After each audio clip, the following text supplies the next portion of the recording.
सभी को नमस्कार। हेलो हिंदी चैनल पर आप सभी का स्वागत है। प्रिय विद्यार्थियों, आज की इस वीडियो में हम हरियाणवी भाषा की प्रमुख बोलियों का अध्ययन करने जा रहे हैं। इससे पहले वाली वीडियो में हमने हरियाणवी भाषा का उद्भव और विकास का अध्ययन किया था। तो आइए हम जो हरियाणवी भाषा की प्रमुख बोलियां हैं उनका विस्तार पूर्वक अध्ययन कर लेते हैं। तो हरियाणवी जो शब्द हैं वो हरियाणा प्रदेश की भाषा से है, ठीक है। यानी हरियाणा प्रदेश में बोले जाने वाली जो भाषा है उसे हम हरियाणवी कहते हैं। तो हरियाणवी भाषा की जो प्रमुख बोलियां हैं वो 6 बोलियां हैं जिनका विवेचन हम करेंगे। तो सबसे पहली जो मैंने यहाँ पर लिखी है वो है बांगरू बोली। तो बांगरू देखिए, बांगरू हरियाणवी भाषा की एक उपबोली का नाम है, ठीक है। बांगर हरियाणा के एक क्षेत्र का नाम है और उस विशेष क्षेत्र में बोली जाने वाली बोली को बांगरू कहा जाता है। यानी बांगर क्या है? एक जगह का नाम है, क्षेत्र का नाम है। और बांगर शब्द में जब हमने ऊ प्रत्यय लगा दिया, ठीक है, तो वो बन गया बांगरू। तो बांगर क्षेत्र में बोली जाने वाली बोली जो है वो है बांगरू। यह बोली हरियाणा के मध्य के एक बहुत बड़े हिस्से में बोली जाती है। हम कौन कौन से वो हिस्से हैं हरियाणा में? जैसे जींद, रोहतक, भिवानी, सोनीपत, पानीपत, हिसार, करनाल और कैथल आदि जिलों में यह बोली जाती हैं। बांगरू की शब्दावली में विविध भाषाओं के शब्दों का समावेश है, ठीक है। विविध जैसे उसमें प्राकृत के भी, अपभ्रंश के भी, तत्सम, तद्भव आदि शब्दों का समावेश है बांगरू की शब्दावली में। तो मैप के माध्यम से हम यहाँ समझने का प्रयास करेंगे। हम बात कर रहे हैं कि हरियाणा में ये कहाँ कहाँ बोली जाती है। अभी हमने पढ़ा ना, जींद है, जैसे जींद कहाँ पर है? जींद में ये बोली जाती है। रोहतक में ये बोली जाती हैं। भिवानी में भी यही बोली है। हिसार में भी है, करनाल में भी है और कैथल में भी है। यानी ये हरियाणा का मध्य एक बहुत बड़ा हिस्सा हो गया ना, मध्य। तो यहाँ पर ये बोली जाती हैं। आप अगर इसको मैप के माध्यम से समझेंगे तो आपके लिए आसान रहेगा। एक मैप, जैसे मैंने आपको यहाँ मैप लगाकर बता दिया है, तो इसको मैप से समझिए, आपको याद रहेगी, अच्छे से आप इसको कर पाएंगे। तो बांगरू जो बोली है बांगर क्षेत्र में बोली जाने वाली है और वहाँ बांगर क्षेत्र में बोली जाने वाली बोली बांगरू, जो बांगर शब्द में ऊ प्रत्यय जोड़ने से बनी है। तो हरियाणा के मध्य के एक बहुत बड़े हिस्से में ये बोली जाती हैं। दूसरी जो बोली है हमारी वो है कोरवी। अब कोरवी जो है, कोरवी हरियाणवी भाषा की एक महत्वपूर्ण बोली है। कुरु जनपद अर्थात मेरठ और दिल्ली के आसपास के क्षेत्र में ये बोली जाती है। मेरठ और दिल्ली, यहाँ पर जो ये उत्तर प्रदेश का एरिया है, ये दिल्ली यहाँ पर ये दिखाई दे रहा है आपको। तो मेरठ और दिल्ली के आसपास के क्षेत्र में यह बोली जाती हैं। संपूर्ण अंबाला और मेरठ कमिश्नरियों की भाषा है कोरवी, ठीक है।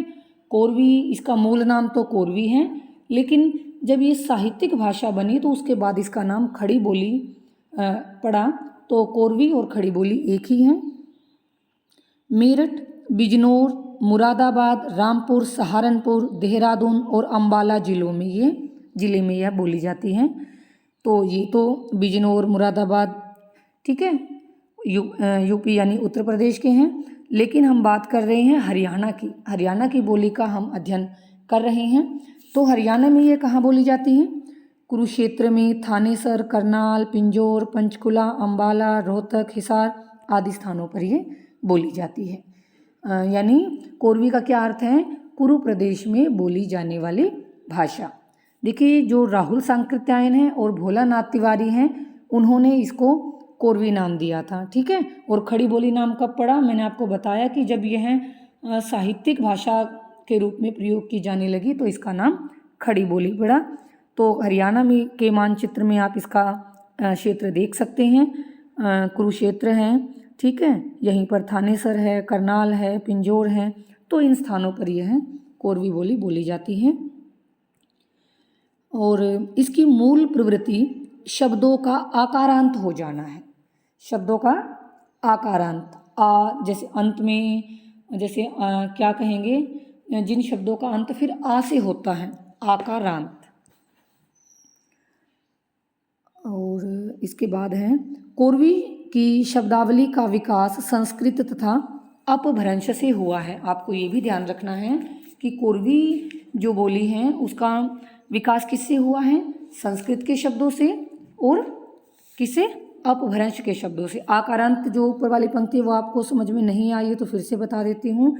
देखिए इसकी मूल प्रवृत्ति शब्दों का आकारांत हो जाना, अंत में आ, जैसे आना, खोटा, लोटा, तो इन शब्दों के अंत में आ रहा है ना, आ की ध्वनि, तो आकारांत इसको बोलते हैं। ये थी हमारी कोरवी बोली। फिर है तीसरे नंबर पर अहिरवाटी। अब देखिए अहिरवाटी, अहिरवाटी दो शब्दों से मिलकर बना है, अहिर और वाटी। अहिर एक जाति है, जाति का नाम है, और वाटी, वाटी का अर्थ है स्थान, तो अहिर लोगों के निवास स्थान को हम बोलेंगे अहिरवाटी। तो अहिरवाटी भी हरियाणा की एक प्रमुख बोली है और अहिर जाति की बहुलता वाले क्षेत्र में यह बोली जाती, जहाँ अहिर जाति के लोग रहते हैं वहाँ की ये बोली है। मुख्य रूप से हरियाणा के अहिरवाल क्षेत्र में बोली जाती हैं। इस बोली का विस्तार हरियाणा, दिल्ली तथा राजस्थान में है। हरियाणा में भी है ये, दिल्ली में भी है और राजस्थान में भी इस बोली का विस्तार है। अगर हम हरियाणा की बात कर रहे हैं, क्योंकि हम हरियाणा की बोलियों का अध्ययन कर रहे हैं, तो हरियाणा में ये कहाँ पर बोली जाती है? रेवाड़ी में। देखिए यहाँ पर है रेवाड़ी, थोड़ा सा मैप को मैं आपको बड़ा करके बताती हूँ। रेवाड़ी, ये यहाँ पर महेंद्रगढ़ के इधर ये हैं रेवाड़ी, ठीक है। महेंद्रगढ़ हो गया, महेंद्रगढ़ में ही यहाँ पर है, यहाँ पर नारनौल, नारनौल हो गया, झज्जर हो गया, तो ये इसके क्षेत्र हैं हरियाणा में। यहाँ पर रेवाड़ी, कोसली, नारनौल, महेंद्रगढ़, पटौदी, झज्जर आदि जगह पर बोली जाती है, ठीक है। तो ये थी हमारी अहिरवाटी।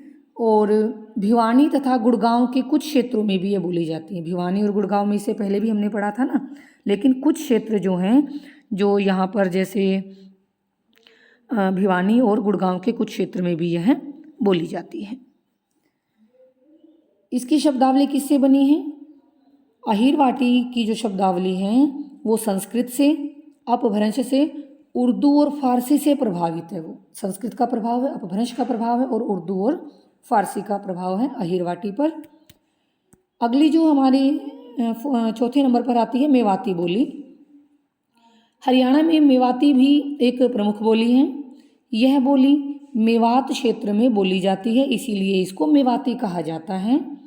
हरियाणा, राजस्थान और उत्तर प्रदेश के सीमावर्ती मिश्रित क्षेत्र का नाम मेवात है।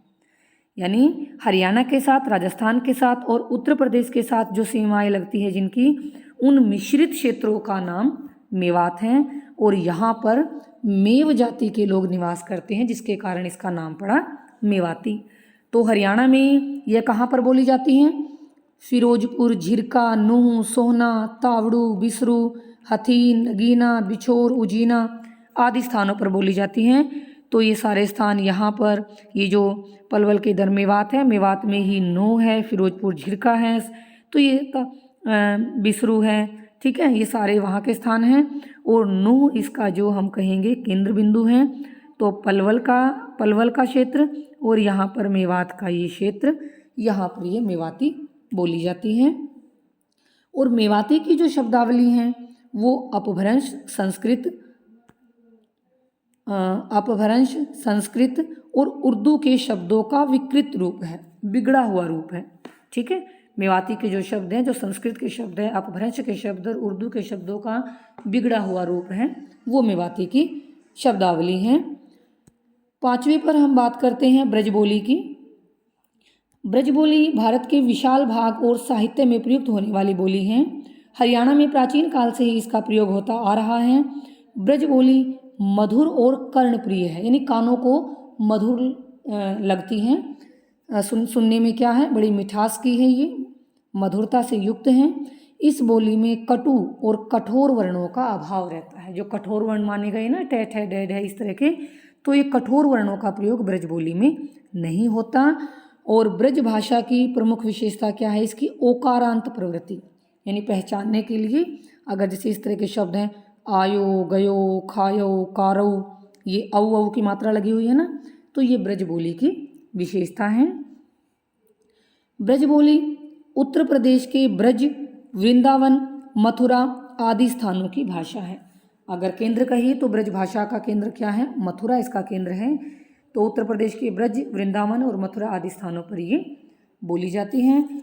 लेकिन हरियाणा में हम बात करते हैं, ये हरियाणा में बल्लभगढ़ जो यहाँ पर फरीदाबाद में है, पलवल है, हसनपुर है, होडल है आदि क्षेत्रों में बोली जाती है। पलवल में ये हसनपुर, होडल, तो ये यहाँ का इसका क्षेत्र है। पलवल के ऊपर ही ये फरीदाबाद है, तो यहाँ का जो क्षेत्र है ये ब्रज बोली का क्षेत्र है।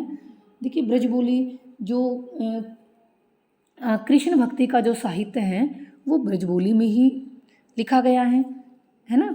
तो ये बड़ी माधुर्य है से युक्त हैं, ये सुनने में बड़ी कर्णप्रिय लगती हैं। तो इस प्रकार से ये बोली जो है सुनने वालों के मन को मोहित कर लेती हैं। इसमें कर्कश शब्दों का अभाव होता है। तो इस प्रकार सूरदास ने इस बोली को अपने चरम पर तो पहुंचाया ही है। उसके अलावा हम बात कर सकते हैं, सूरदास भी हैं, नंददास भी हैं। रीतिकाल में जब हम देखते हैं तो बिहारी ने भी, मतीराम ने भी, देवकवि ने भी ब्रज भाषा में साहित्य लिखा। और आधुनिक काल में जब हम बात करते हैं तो भारतेंदु हरिश्चंद्र है, जगन्नाथ दास रत्नाकर है। तो इस प्रकार यानी कृष्ण भक्ति काव्य की जो एकमात्र भाषा है वो ब्रज भाषा है, सुनने में जो बड़ी ही मधुर है। इसकी शब्दावली का मूल स्रोत क्या है? ये शब्द किससे बने हैं? संस्कृत और शौरसैनी अपभ्रंश से इन शब्दों का निर्माण हुआ है। ये आपने ध्यान में रखना है। अंतिम जो हमारी बोली है वो है बागड़ी बोली। बागड़ क्षेत्र में बोली जाने वाली बोली को बागड़ी कहा गया है। बागड़ क्षेत्र में बोली जाने वाली बोली कौन सी है? बागड़ी है। विशाल जंगल और नदी के किनारे की ऊंची भूमि जहाँ पर बाढ़ न आ सके, ऐसी भूमि जो कंकड़ पथरीली हो, रेतीली हो, मरुभूमि हो, जहाँ पर धूल भरी गर्म हवाएं चलती हों, ऐसे क्षेत्र को बागड़ कहा जाता है और वहाँ की बोली को बागड़ी कहा गया है।